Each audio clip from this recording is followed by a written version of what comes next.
Black CEO pretends to be in a coma, but when he hears his nurse's confession, everything changes. The sterile silence of the presidential suite at Silver Lake Medical Pavilion in Boston was broken only by the rhythmic hum of machines. Darius Cole, 45, a pioneering tech billionaire and one of the few black CEOs in the Fortune 100, lay unmoving beneath crisp white sheets, a deep gash across his brow, the only visible trace of a helicopter crash that nearly claimed his life. The world believed he was fighting for survival. His doctors believed he was unresponsive. His board believed he was finished. But what none of them knew was that Darius had opened his eyes just 48 hours after the crash, and instead of revealing the truth, he chose silence, for one reason. He suspected the crash wasn't an accident, and the people closest to him might be behind it. Darius Cole had built Helix Core from the ground up, a renewable energy tech empire with the power to disrupt the fossil fuel giants that had dominated for decades. At 45, he was known for his strategic brilliance and quiet intensity, the kind of man who spoke less but commanded attention every time he entered a room. But lying motionless in a hospital bed with machines beeping around him, he looked anything but powerful.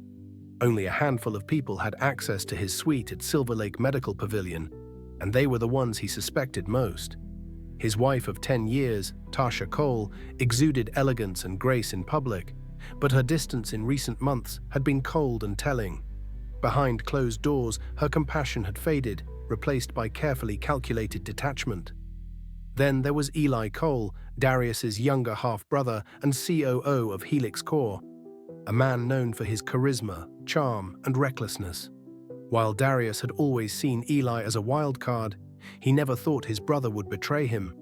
But that certainty began to crumble the moment Darius overheard a muffled conversation outside his hospital room.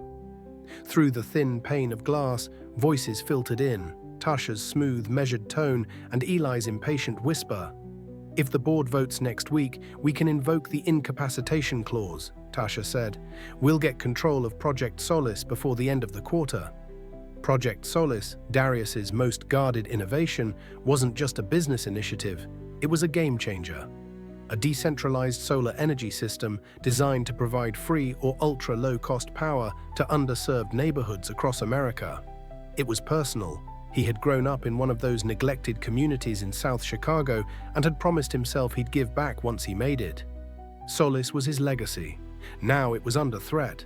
The board had no idea he was conscious, not even his long-trusted physician, Dr. Nolan Vex, suspected a thing. Vex had cared for Darius since his startup days, but something in his demeanor had shifted. His once steady hand now trembled, and he avoided eye contact when adjusting Darius's chart. That's when Nurse Camille Ruiz entered the picture. She was new to the rotation, taking over night shifts just days earlier. Camille was reserved and efficient, but something in her body language told Darius she wasn't just a nurse. She didn't speak much at first, only brief professional updates. But one night, after checking his vitals, she paused by the window and whispered, "I know you can hear me." Darius remained perfectly still, not even twitching. "They're keeping you sedated longer than protocol allows," she said, her voice barely audible. "I've seen the dosages. Someone wants you out of the picture, and I intend to find out why." That was the moment everything changed. Darius didn't know who Camille really was or why she cared, but for the first time in weeks, he wasn't alone. He'd been betrayed by blood and bound by silence, but now, with Camille's unexpected presence and the looming threat of a hostile takeover, he realized this wasn't just about survival. It was a war for his company, his legacy, and his name. At first, Nurse Camille Ruiz was just another pair of quiet footsteps in the sterile corridor of the Silver Lake Medical Pavilion. Her presence during the night shifts was calm, efficient, almost forgettable. Exactly how she intended it. With a steady hand and clinical precision, she monitored Darius Cole's vitals, adjusted his IV lines, and kept detailed logs like any seasoned professional. But Darius, though motionless, was hyper-aware.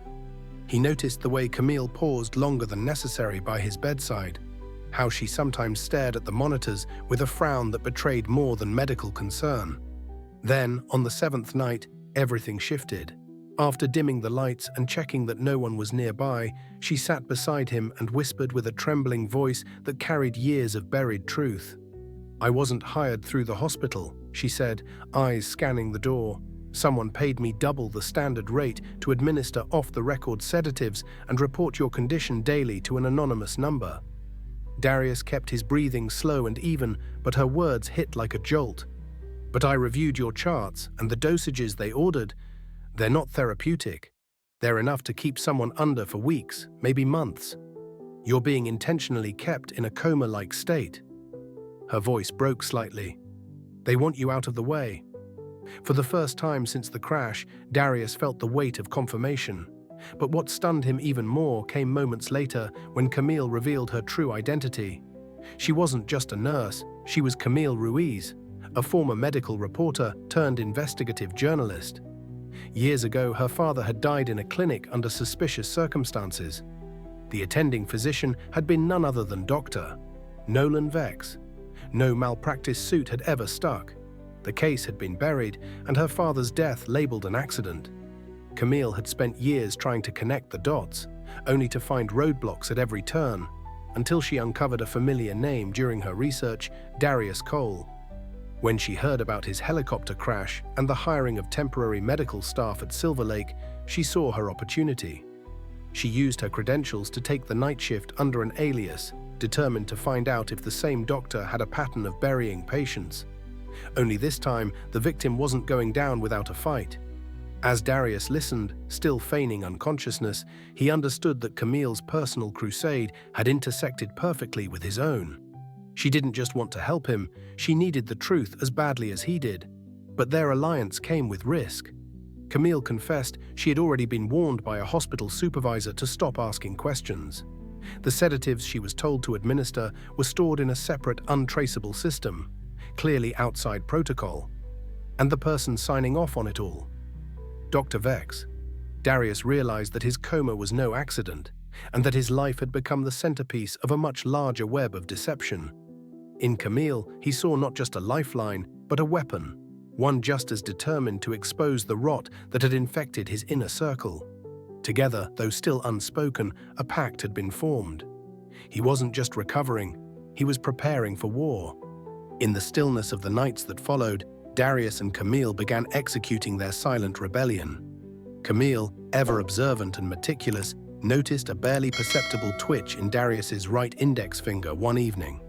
Encouraged, she gently asked him to blink once for yes and twice for no.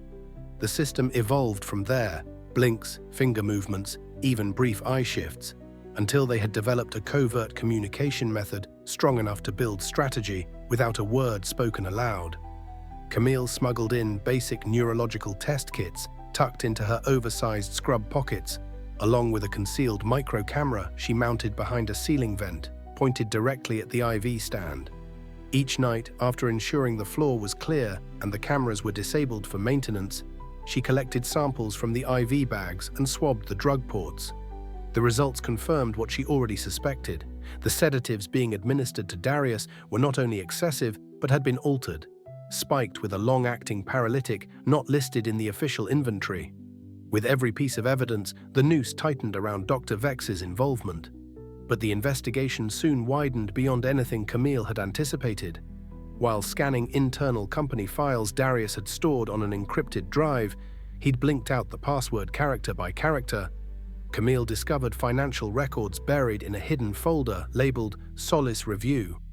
Inside was a series of contracts, emails, and anonymous payments revealing that Project Solace, the revolutionary energy platform Darius had spent years developing for low-income communities, was being secretly brokered to an overseas conglomerate. The buyer? A shell company registered in the Cayman Islands, traced back to a hedge fund controlled by none other than Eli Cole. Camille froze. This wasn't just a sibling trying to take over a company. This was an elaborate case of corporate treason. Eli had used the excuse of Darius's incapacity to expedite a backdoor sale of Solace to foreign interests, effectively killing the program's purpose and repackaging it as a for-profit energy monopoly. The scale of the betrayal was staggering. Darius blinked once, slowly when she told him, his version of holding back fury. Meanwhile, Tasha's duplicity escalated. Camille watched from a discreet corner of the lobby one afternoon as Tasha arrived in designer heels and oversized sunglasses to meet with an attorney at a private law firm downtown. The conversation, muffled behind glass, lasted nearly an hour. Camille later confirmed through a contact in legal clerical services that the visit was to initiate expedited divorce proceedings and file for control of 50% of Darius's personal estate, citing irreversible medical incapacity. Tasha wasn't just emotionally detached, she was moving to legally erase her husband while his body was still warm. Darius, piecing it all together through their late-night eye-coded briefings, began to sharpen his focus. He asked Camille to start documenting everything: timestamps, footage, drug test results, names. He was preparing for something big, and it wouldn't just be a return, it would be a reckoning. The deeper Camille dug, the more she realized the power struggle wasn't isolated. It stretched into global interests that had everything to lose if Solis succeeded. And Darius, still lying in silence, wasn't simply regaining his strength. He was orchestrating a counterattack that would expose not just personal betrayal, but a criminal conspiracy operating on a global scale. In the dead of night, while his enemies believed him powerless, he was quietly becoming more dangerous than ever. With mounting evidence in hand and Darius's covert communication system growing more precise by the day, Camille knew it was time to bring in outside help. She reached out to Dr. Lena Park, a respected forensic neurologist with no ties to Silver Lake Medical Pavilion. Under the cover of darkness and with the help of Camille's carefully orchestrated shift schedule, Dr. Park entered Darius's room posing as a routine specialist. For over an hour, she conducted silent, non-invasive tests using portable diagnostic tools and old-school reflex methods, all while Camille kept watch at the door. Her conclusion was swift and damning. Darius Cole showed clear signs of neurological awareness and recovery, with no clinical justification for continued sedation. The only explanation for his state, Dr. Park noted, was intentional chemical suppression. Camille recorded the full examination, documenting every test and comment, creating an airtight chain of medical evidence. Just days later, the final proof came unexpectedly. While replacing bedding in a nearby room, Camille overheard voices coming from Dr. Vex's office down the hall, voices that made her blood run cold. She activated her hidden recorder and crouched beside the slightly ajar door. Inside, Eli's voice was sharp with impatience. "We need the scan by Friday," he said. "It has to show irreversible damage. If the board sees even a glimmer of hope, the vote won't pass." Dr. Vex replied nervously, "I can modify the images, but if someone audits this—" "No one's going to audit anything," Eli snapped. "We're 2 days away from taking over. Just stick to the plan." Camille captured the entire exchange, her fingers trembling. That night, she played the audio for Darius. Though his face remained still, his eyes shimmered with controlled rage. The next morning, he spelled out a new instruction, the password to an off-site encrypted drive. Character by character, blink by blink, he revealed it. The drive, which Camille retrieved from a safety deposit box in a downtown Boston bank, contained a digital vault of crucial data, boardroom conversations Darius had secretly recorded over the past year, internal memos regarding Project Solace, and most importantly, a trail of digital manipulation Eli had attempted to erase. With everything in place, Camille and Darius coordinated his return. They selected the precise day of the upcoming emergency board vote, the meeting where Eli planned to invoke the incapacitation clause and have Darius legally removed as CEO. Dr. Park and Camille prepped Darius quietly, helping him build the strength needed to stand with support. On the morning of the vote, while the Helix Core board gathered in a high-rise conference room overlooking the Boston skyline, Eli took the floor with smug confidence. He presented the falsified medical documents, painting a tragic but necessary picture of a beloved leader rendered mentally unfit. Tasha sat beside him in designer mourning attire, dabbing fake tears with a silk handkerchief. But just as the motion was about to pass, the doors to the boardroom opened, and Darius Cole entered. Supported by a cane, flanked by Dr. Park and Camille, and with legal counsel trailing behind, he locked eyes with every person in the room. Eli went pale. Tasha gasped audibly. Darius placed a thick file of evidence on the table, then said his first public words in nearly a month. "Before you vote, I suggest you see the truth." Silence fell like a gavel. The reckoning had begun. Darius's entrance into the boardroom wasn't just unexpected, it was seismic. As he stepped through the glass doors, leaning slightly on a dark oak cane and dressed in a sharp navy blue suit, the entire Helix Core board fell into stunned silence. His presence was undeniable, his voice firm and clear as he addressed the room. "I'm alive, I'm aware, and I've been watching," he declared. Camille stepped forward without hesitation, placing a tablet on the center of the table and hitting play. The room filled with the chilling voices of Eli and Dr. Vex, conspiring to fabricate medical scans, delay neurological assessments, and secure a power transfer through deception. Board members exchanged horrified glances as Camille followed up with a series of files, bank records, offshore transfers, and contracts, all tracing back to a foreign conglomerate quietly funneling funds to Eli's private holdings. Security, already alerted in advance, entered the room without a word. With no room left to maneuver, Eli was placed in handcuffs, his arrogant facade crumbling into panic. Dr. Vex, sweating and visibly shaken, followed silently, offering no defense.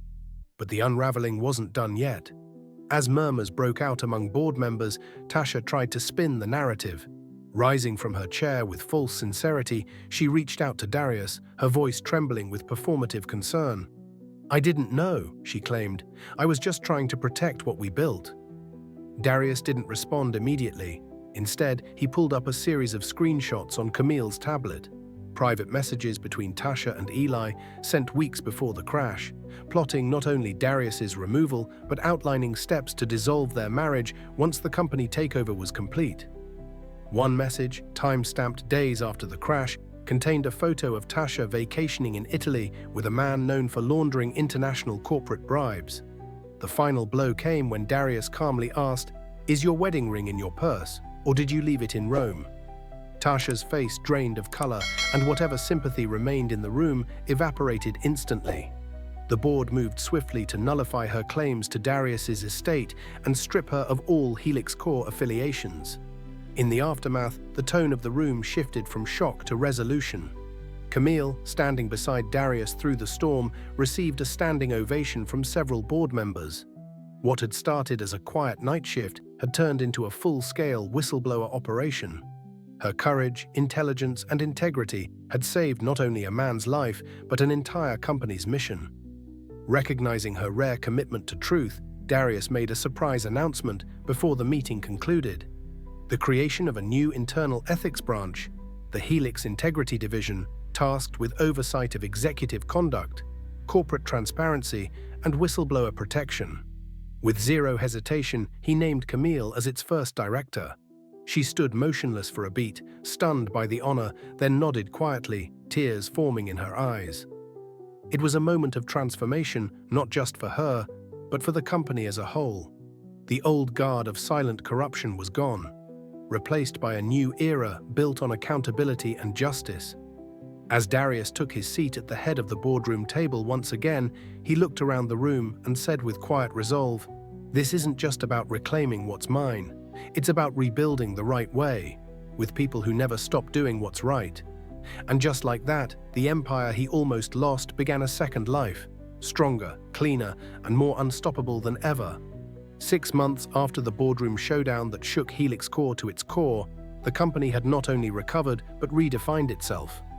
Under Darius Cole's renewed leadership, Project Solace was officially launched across underserved neighborhoods in Detroit and Atlanta, where energy poverty had crippled entire communities for generations.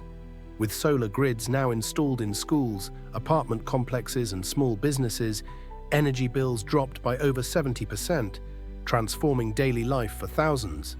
News outlets hailed it as the most impactful corporate-led social initiative of the decade. In Washington, D.C., Darius took the stage at the Global Business Ethics Summit, standing before an international audience of CEOs, policymakers, and innovators. He spoke not about profits or projections, but about the responsibility that comes with power, about how transparency, inclusion, and moral courage are no longer optional in leadership, but essential. Reporters quoted him for weeks. If your business model can't survive scrutiny, then it doesn't deserve to survive at all. But amidst the headlines and applause, Darius made time for something deeply personal.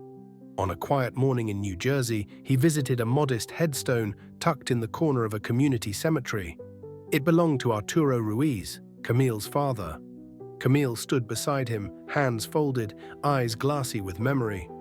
Darius knelt and placed a single white rose at the grave's edge. "What they buried in silence," he said softly, "we resurrected in truth." He wasn't just honoring a man wronged by the system, but the chain of quiet resistance that led them to this moment.